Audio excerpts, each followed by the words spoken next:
എല്ലാ കൂട്ടുകാർക്കും ഗുരുദേവ നാമത്തിൽ നമസ്കാരം.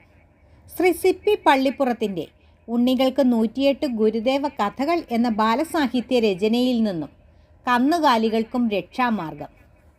ഗുരുദേവൻ ഒരിക്കൽ എള്ളുവിള ക്ഷേത്രത്തിലെത്തി. അപ്പോൾ അവിടുത്തെ ഗ്രാമീണർ ഒരു പരാതിയുമായി സ്വാമിയെ കാണാൻ വന്നു. എന്താണാവോ നിങ്ങളുടെ പരാതി? കേൾക്കട്ടെ, ഗുരുദേവൻ അരുളി ചെയ്തു.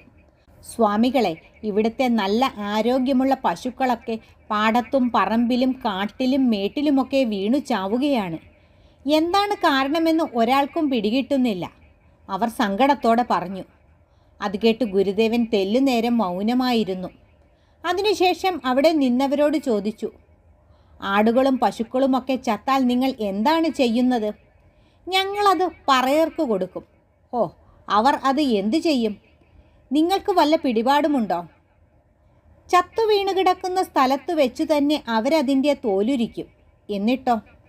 എന്നിട്ടതിൻ്റെ മാംസം തുണ്ടുതുണ്ടായി മുറിച്ച് അവരുടെ കുടിലിലേക്ക് കൊണ്ടുപോകും.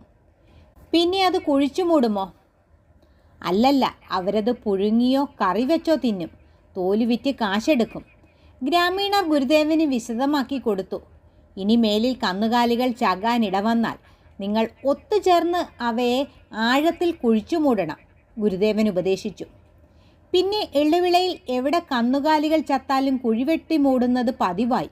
അതോടെ കന്നുകാലികളുടെ പെട്ടെന്നുള്ള മരണവും ഇല്ലാതായി.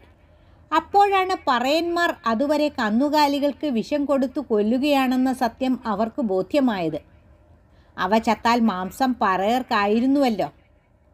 ഗുരുദേവൻ ജ്ഞാനദൃഷ്ടി കൊണ്ട് ഇക്കാര്യങ്ങളെല്ലാം മുൻകൂട്ടി മനസ്സിലാക്കിയിരുന്നു. അതുകൊണ്ടാണ് ഇനി മേലിൽ കന്നുകാലികൾ ചത്താൽ ജഡങ്ങൾ അപ്പോൾ തന്നെ കുഴിച്ചു മൂടണമെന്ന് സ്വാമികൾ മുന്നറിയിപ്പ് നൽകിയത്. അതിനുശേഷം എള്ളുവിളയിൽ ഒരിക്കലെങ്കിലും കാരണം കൂടാതെ ഒരു കന്നുകാലി പോലും ചത്തിട്ടില്ല. നന്ദി, നമസ്കാരം.